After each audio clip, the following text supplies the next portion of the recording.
부드러우게. 예.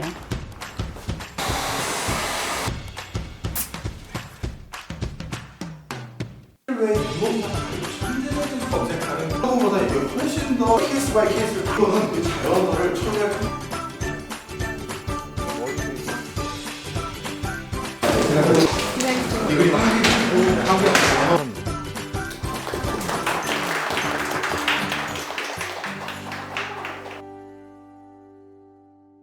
그래서 그냥 제목은 인공지능으로 인한 전문직 시대는 종언하는가. 그래서 4차 산업혁명에는 드디어 마지막 보루였던 전문직마저도 대체될 것이다 라고 여러분들과 말씀을 나누려고 찾아온 거다 이렇게 보시면 돼요.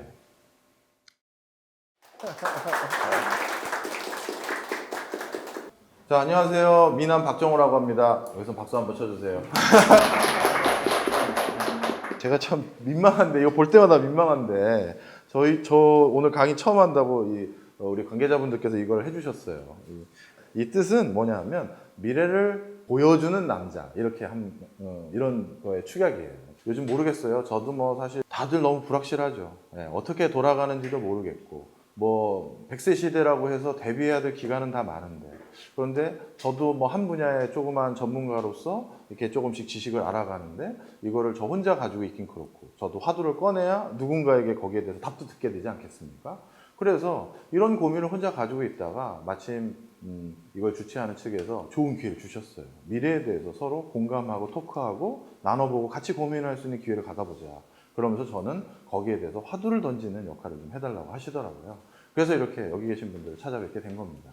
그래서 오늘은 어떤 주제가 또 재밌을까 하다가, 역시 미래라고 하면 우리가 기술 변화를 빼놓을 수가 없잖아요. 그래서 이 인공지능이라는 화두를 먼저 가지고 왔고요. 근데 이 인공지능을 우리가 기술적으로만 조망한다면 그건 엔지니어들만 고민하면 되는데, 우리 같은 직장인이나 일반인들은 당연히 이런 기술 변화가 가장 직접적으로는 나의 직업과 고용과 이거에 영향을 미치잖아요. 그래서 오늘 주제는 인공지능으로 인해서 가장 많은 사람들이 선망에 맞지 않는 직업인 전문직, 뭐 의사, 변호사, 뭐 여러 가지 전문직들이 있겠죠. 그 전문직들은 그럼 어떻게 되는가? 많은 사람들이 솔직히 약간 불안해해요. 뭔가 여기도 끝나는 거 아니야? 뭐 이런 생각을 해서 그냥 제목은 인공지능으로 인한 전문직 시대는 종언하는가 이렇게 지어봐 왔습니다.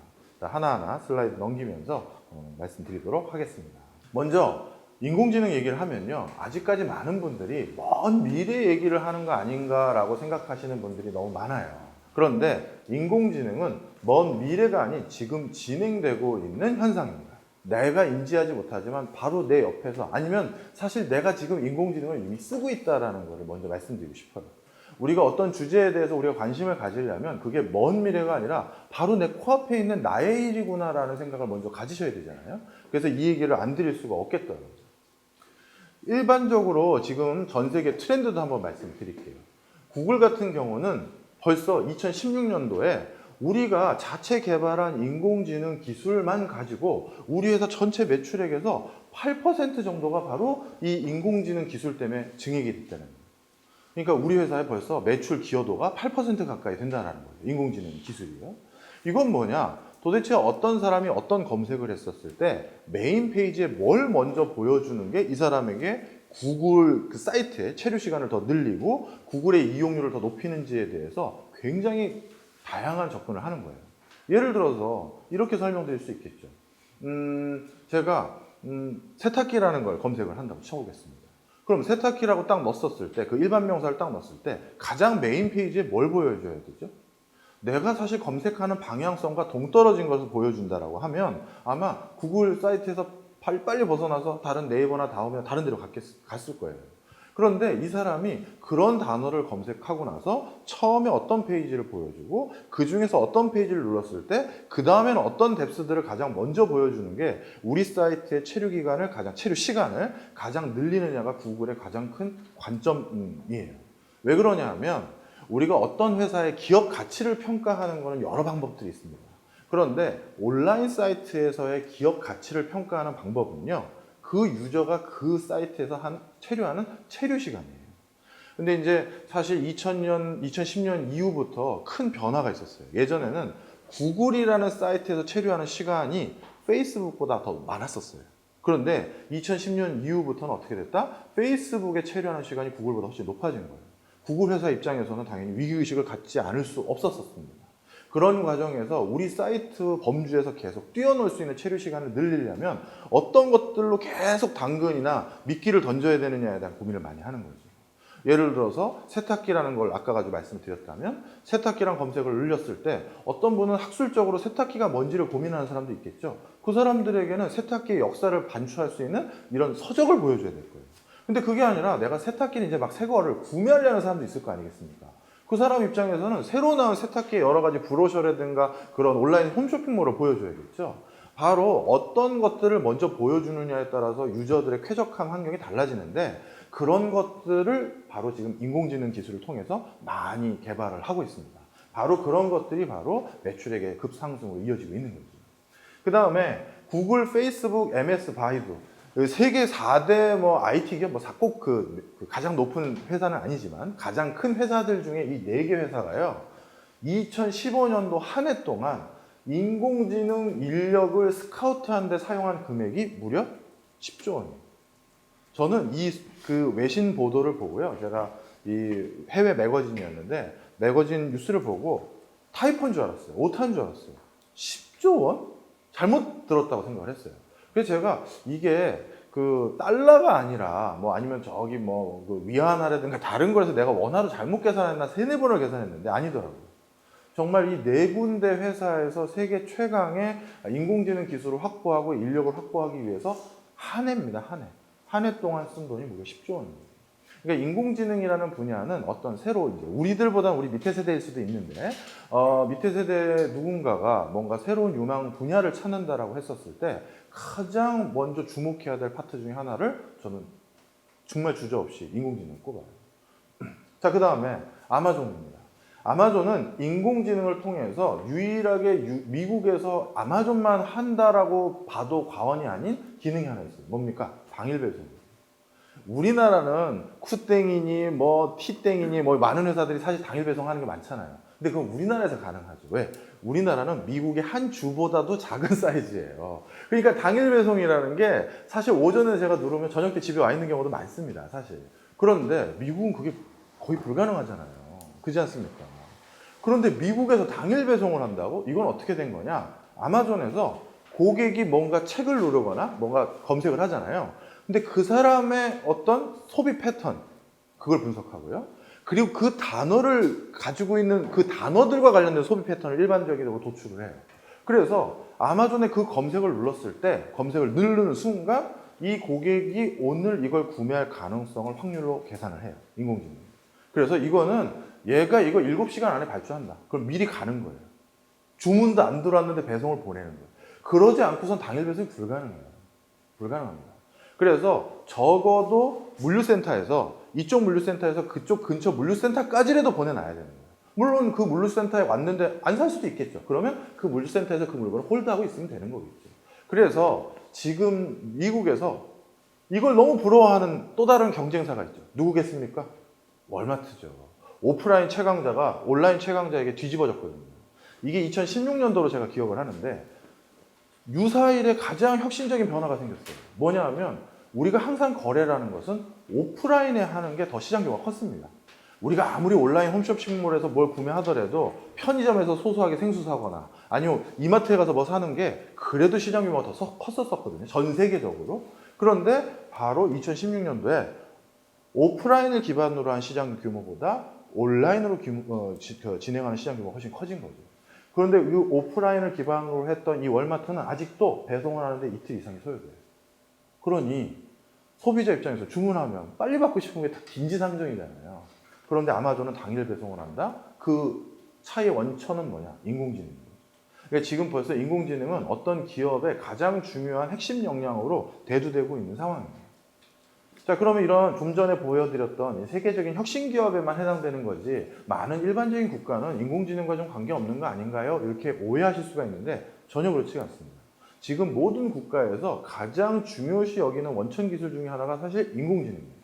지금 인공지능은 누가 가장 결부가 많이 돼서 개발을 하고 있냐 하면 많은 국가에서 국방부가 굉장히 결부가 많이 돼 있습니다. 어떤 건물인지 아시죠? 이게 한동안 단일 건면적으로 가장 큰 건물로 기네스북에도 오른 건물인데요. 뭡니까? 펜타곤이죠. 미국의 국방부요. 네. 이 펜타곤과 구글이 비밀 프로젝트를 합작해서 한 게 있었어요. 그게 지금 저희들 딴에 추론을 하기로는, 외부에서는 알려지진 않았는데 추론을 하기로는 인공지능 관련한 프로젝트였다라는 얘기가 있어요. 정확한 세부 내용도 몰라요. 뭐 음모론들은 많습니다. 예를 들어서 구글에 뭘 검색한 애가 테러 유발 가능성이 있는지, 해외에서도 여러 구글을 이용하지 않습니까? 그럼 그 사람들이 반미 성향이 어떤지 뭐 이런 걸 검색하는 프로젝트였다, 뭐 이런 주장을 하는 사람도 있고, 그게 아니라 예를 들어서 위기 경보 모델을 먼저 하려는 거다. 전쟁을 하려고 하더라도 사실 요즘은 전쟁을 준비하는 사람들이 검색부터 해요. 이것도 몇 해 전에 굉장히 충격적인 사건이 하나 있었는데, 미국에서 우리로 따지면 질병예방관리본부 같은 데가 있을 거 아니겠습니까? 전염병이 돈다라고 하면 거기서 경보를 울려야 되잖아요. 근데 거기서 경보를 울리는 것보다 누가 더 빠르냐 하면 구글이 더 빨랐어요. 뭐냐면 미국의 미주리 주에서 갑자기 굉장히 유행성 독감이 돈다라고 하면 그 사이트, 그 질병관리본부는 그 사실을 늦게 하는데, 미주리 지역에 있는 사람들이 벌써 독감 예방주사랑 검색부터 하고 있는 거예요. 몇 명이. 그러니 그 지역에서 통계적으로 독감에 대한 검색 주기가 더 높아졌다라고 하면 거기 그 병이 있는 거 아니야? 이런 시그널이 먼저 나온다는 거죠. 그래서 구글을 통해서 뭔가 사건을 미리 캐치하고 예방하는 것들이 훨씬 효율적이다라는 생각들이 그때부터 많이 있었어요. 그래서 이건 개습니다. 확인된 건 아니고 많은 음모론들이 있는데, 뭔가 그런 전쟁, 테러, 반미 성향 이런 것들을 먼저 모니터해서 관리하는 걸 개발하지 않았을까라는 게스가 있어요. 그런데 구글 내부 직원들에게 그 사실이 알려집니다. 펜타곤하고 구글이 그런 비밀 프로젝트를 하고 있었다는 게 알려졌어요. 그런 상황에서 내부 구성원들이 어떻게 했느냐? 반대합니다. 왜 구글이 펜타곤하고 그런 프로젝트를 하냐? 그래서 이거 하지 말아라고 해서 중단을 했는데요. 근데 여기서 중요한 거는 구글이 미 정부와 했던 여러 공동 프로젝트 중에 그건 하나뿐이에요. 하나가 우연히 공개된 거예요. 그래서 반대가 된 거지, 그렇기 때문에 모든 펜타곤하고 구글이 했던 공동 프로젝트가 끝난 건 아니에요. 무슨 말인지 이해하시겠죠? 자, 그 다음에 중국도 똑같아요. 중국에서 지금 국방성이 바이두 텐센트와 공동으로 프로젝트를 진행하고 있는 게 또 인공지능 프로젝트예요. 그리고 중국 내부에서 여러 VC, 벤처 캐피탈들이 있지 않겠습니까? 그 벤처 캐피탈 중에서 특히 인공지능 분야에서 투자를 가장 많이 하는 벤처 캐피탈은 그 소유주가 누구다? 중국 국방성이라는 게 다 알려지는 사실이에요. 그래서 지금 인공지능이라는 기술은 이렇게 보시면 될 것 같아요. 어떤 국가가 지속 가능하게 존립하기 위해서 반드시 갖춰야 될 중요한 힘은 국방력이거든요. 근데 그 국방력과도 가장 결부가 되어 있는 거예요. 인공지능 기술을 우리가 놓치거나 인공지능 기술을 일부 우리가 확보하지 않으면 우리의 국방, 안보 이런 것들에 대해서도 크게 실기할 것이다라는 게 많은 국가에서 공통적으로 가지고 있는 컨센서스다. 이렇게 말씀드리고 싶습니다. 이쯤 되면 정말 이게 피부에 와닿고 정말 중요하고 우리 목전에 있다라는 거는 어느 정도 공감이 되셨을 것 같아요. 자, 그런데 우리는 또 하나의 경제인이자 생활인이지 않습니까? 이게 너무 거대 담론만 하면은 이제 먼 미래라고 생각하고 나랑은 좀 관계없다고 생각하시기 쉬운데 그렇지가 않아요. 인공지능은 가장 직접적으로 우리 먹고 사는 문제인 일자리와 굉장히 결부가 큽니다. 예전에 1차 산업혁명으로 인해서 그리고 2차 산업혁명으로 인해서요, 가장 직접적으로 타격을 받은 우리 직장인들은 누구냐? 그 당시 직장인들은 당연히 자신의 육체 노동을 근거로 생활하던 직종들이 가장 큰 타격을 받았죠. 이제 내 힘을 들이는 게 아니라 기기가 대신하는 거거든요. 이때 그래서 많은 육체 노동자들의 그러니까 근로자들의 대규모 실업이 있었습니다. 그런데 3차 산업혁명으로 인해서 즉 쉽게 얘기해서 전산화, 정보화가 된 거죠. 이때 대규모 실업은 뭐냐면 일반 관리직, 즉 화이트 칼라의 대규모 실업이 있었어요. 제가 그 대학원 과정에서 공부하는 과정에서 방학 때 이렇게 들어오면 저희 지도 교수님이 가끔 알바를 주셨어요. 그 알바가 우리나라에서 참 큰 회사의 그 재무 회계 관련한 여직원들에게 기초 재무 회계 관련한 지식을 가리키는 알바였어요. 너 이렇게 방학 때 놀지만 말고 학비라도 좀 벌어라 라는 거죠. 그래서 교수님 정말 감사합니다 하고 이제 했던 이유가 알바 비용이 굉장히 세더라고요. 역시 좋은 회사라서. 그래가지고 참 재밌게 하고 있었어요. 그런데 초창기 제가 그 회사에서 알바를 하고 있었을 때 제 수업을 들었던 수강생 규모가 재무회계 관련한 여직원이 126명 정도로 기억을 해요. 제가 출석을 불러야 됐었거든요. 왜 이렇게 많은 인원이 필요합니까? 큰 회사라서 그런가요? 자, 정확히 말하면 물론 큰 회사란 것도 있지만 더 정확히 말하면 완벽하게 그 회사는 ERP가 안 됐어요. 전산화가 안 된 겁니다. 그러다 보니 장부상에는 몇 개가 있다는데 창고에 진짜 그게 몇 개 있는지 모르잖아요. 그러니 다 실측을 하고 대조를 해봐야 되기 때문에 뭐 평택 창고 어디 창고 뭐 갔겠죠. 그런데 가서 몇 개 맞나 다 확인하기 위해서 그 많은 인원을 홀됐었어요. 됐어요. 그런데 제가 방학 때마다 그 알바를 하는 중간중간 ERP가 완료되는 거예요. 전사적 자원관리라고 해서 아주 쉽게 설명드리면 바코드 찍으면 어떤 물건이 어디로 언제 어떻게 나가는지가 자동적으로 찍게 되는 거죠. 그러다 보니까 당연히 그 많은 인력을 보유할 필요가 없겠죠. 그래서 제가 결국 그 아르바이트를 한 2년 6개월 만에 잘렸어요. 사람이 없어서. 얼마로 줄었느냐? 126명에서 12명으로 줄었어요. 바로 우리가 이 혁명이라는 단어는 이렇게 순식간에 모든 것들이 변할 때만 쓰는 거거든요. 저는 직접 이 상황을 본 거죠. 행정직과 관리직이 한꺼번에 대체되는 게 이런 느낌이구나. 사실 굉장히 그때 공포감이라고 표현하는 게 맞을 것 같은데 깜짝 놀랐죠. 알바를 잘린 공포감이 아닙니다. 자, 그런데 우리 통칭하는 이 커다란 네 번째 변화가 일어난대요. 이 네 번째 변화는 말 그대로 IoT, 빅데이터, 뭐 센싱, 뭐 이런 여러 기술로 대변되는데 그 중심 중에 하나가 바로 인공지능이라는 게 있어요. 그럼 이 인공지능이 대두되는 그 시절에는 직업상에서도 또 뭔가 변화가 당연히 있겠죠. 그런데 지능이라는 것, 지혜라는 것, 이건 그동안 꼭 누구만 가지고 있던 전유물이었으니까 전문직들이죠. 그 분야의 최고의 자격증과 공부와 숙련과 이런 걸 갖춘 사람만 누리고 있었던 프리미엄이었어요. 근데 그 지식을 이제 인간이 아니라 그 해당 분야의 전문직이 아니라 바로 인공지능이 제공할 수 있지 않을까라는 많은 고민들이 생기기 시작합니다. 그래서 4차 산업혁명에는 드디어 마지막 보루였던 전문직마저도 대체될 것이다라고 그렇지 않을까라는 이제 논의들이 지금 일어나고 있는 거죠. 저도 오늘 사실 그 논의에서 이제 여러분들과 말씀을 나누려고 찾아온 거다 이렇게 보시면 돼요. 실제 그 현상들이 이미 해외에서는 빈번히 목격이 되고 있습니다. 법무법인 베이커 앤 이름도 어렵죠? 호트 테틀러라는 이 법무법인인데요. 여기에서 로스라는 인공지능 변호사를 이미 고용했어요. 놀라운 일이죠. 그리고 이미 이따 뒤에서도 자세히 설명을 드리겠습니다만 법률 부분에서는 이미 인공지능과 관련돼선 온라인 법률 서비스가 미국에서는 굉장히 성황리 전개되고 있어요. 이런 것들을 봤었을 때 변호사, 최고의 전문직으로 많은 사람들이 선망하는 곳이잖아요. 그런 데들도 이제 쉽지 않다.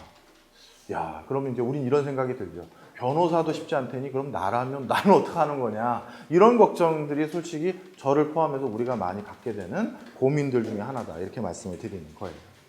자, 그렇다면 이 지금 로스라는 인공지능을 고용했다는 이 자체가 변호사들의 멸망을 우리가 점쳐도 되는 건지 아니면 뭐 새로운 해석이 필요한 건지 그런 부분에 대해서 같이 말씀을 나누려고 합니다.